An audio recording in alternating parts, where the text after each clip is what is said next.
যে এ দলকে দেখলাম, বিদলকে দেখলাম, নতুন দলকে দেখবো, তাদেরকে বলতে হবে, আপনাদের সবাইকে বলতে হবে যে হেলালকে কখনো আগে দেখিনি, মানে নেতা, মানে আপনার ক্ষমতাবান হিসেবে, এমপি হিসাবে, মন্ত্রী হিসাবে কখনো দেখেননি।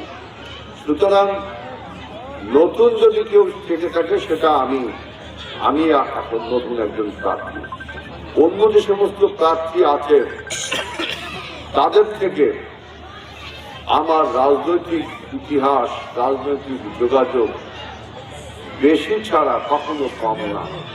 আমি আমার এই গ্রামের সমস্ত মানুষকে, আপনি আওয়ামী লীগ 10 জন থাকে, তারপরও যেন ওই 1000 লোকের প্রাধান্যে 10 জন লোক ভোট থেকে বঞ্চিত না হয়।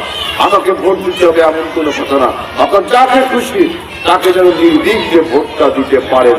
যেহেতু গত 17 বছর আমরা ভোট দিতে পাইনি, তাই আমি এই বিলকিদিয়াবাসীকে আহ্বান করব, সবাই ভোটের দিন সকালে ভোট সেন্টারে উপস্থিত হয়ে আপনার নিজের ভোটটি প্রদান করবেন।